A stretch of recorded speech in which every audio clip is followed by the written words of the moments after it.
Hello, welcome back to my channel. Um, Today I want to talk to you about something.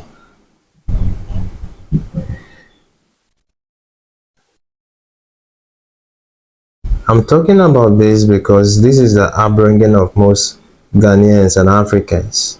We have belief systems, and these belief systems either makes us or unmake us. Okay, and you understand, if you have gone through my content, you understand that one of the greatest endeavors that I'm engaging myself in terms of the discussions I have with you guys has to do to try and challenge certain mindset and thoughts and frame of thinking and perception that you guys have. Because like I said, wealth and poverty originates from the mind. As a man thinks, so is he. Okay. um Now, I'm a believer just as you are. Okay, and I know the kind of things that we believe in. We talk about the God of Abraham, the God of Isaac, the God of Jacob, and we, the prosperity gospel. We talk about the fact that Abraham was a very wealthy man, Isaac was a very wealthy man. Those in the Bible that we have known, King Solomon and the rest, that these are all wealthy men. So per virtue of that, and because God was their God, intrinsically we are also destined to be wealthy. Yeah, I believe so. I believe so, but I also believe that if you are going to pursue it in that direction, we need to look at it completely. Completely. Because we are talking about wealth. And this channel is purposely designed for wealth creation, finances, organizing one's life, financially, personal growth. So it's not just finance, but it has to do with personal growth, improvement. So now, let's look at the life of these individuals. Abraham was not a salary worker. He was a wealthy man. The Bible said that he had servants. He had servants that were working for him. He had several servants, and they were working for him. It means Abraham in modern day will be an entrepreneur, a businessman. A businessman. So when we are referring to them and trying to claim things that they had, we should understand that these were individuals that were into entrepreneurship, they were into business, they were not working for other people. Working for other people is not wrong, but the point is that it is the beginning of each and everyone's life. We can now go even to the life of Isaac. Isaac was also not working for any other person. He worked for himself. He had his own business that he was running. He also had servants who were working for him. These are the reasons why these men were wealthy.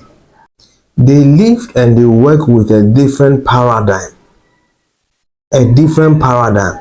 Nevertheless, we profess and claim the kind of wealth that they lived in. But nevertheless, we do not want to, work with that understanding that they had. Let us now consider Jacob. Jacob is one of those figures in the Bible that it was recorded that he worked for someone in this morning day as an employee. He worked just like he worked, but the Bible makes it very clear that he did not stay on that system for too long. He worked there. God blessed him. The one that he was working with even acknowledged and began to know that God was blessing him through Jacob. So as much as Jacob was blessed and then the covenant was with Jacob, whatever he did, the blessing went to the one that he was working for. Now, Jacob was never truly rich or never truly wealthy until a time came that he said that it is time now for me to be on my own, to transition from the employee salary based system. It is recorded in the Bible that he spoke to his master and told him that the time has come now for me to be on my own. When he was serving, he served faithfully. He served faithfully. and the hand of God was upon his life. And whatever he did, he prospered. And in the prosperity went to who? The owner of the business that Jacob was running. And there is nothing wrong with it. But what is wrong is when you overstay on that system. The Jacob that we refer to, that we talk about his wealth and his riches, became wealthy and rich after he now began to demand that it is now time for me to be on my own. And now when he transitioned, he had his own servants, he had his own cattle, he had his own land. He grew and became much wealthy as an individual. He would have remained in his state. He would have remained in his state and would not never have achieved the kind of wealth he achieved if he had remained under that master. This thing I talk to you can be seen throughout scriptures. The men of old who were men of great wealth were always businessmen. They were entrepreneurs who had servants and slaves who were working for them. It cuts across. It cuts across. Even to the New Testament. It cuts across. So my friend, what am I trying to say? All I'm just trying to say is the fact that as long as you are living in Ghana and in Africa, you need to psych yourself for business. This is what the men of old in the Bible did. They were entrepreneurs. They had their businesses. They had employees who were working for them. You need to rise up as a university graduate that you are. Because if illiterates are running businesses, illiterate people who have not gone to class 1, class 2, SS level, GSS level are running successful businesses, multiple businesses, then I do not understand why you, a master's degree holder, a degree holder, first degree holder, you will not be able to run a business. It is possible.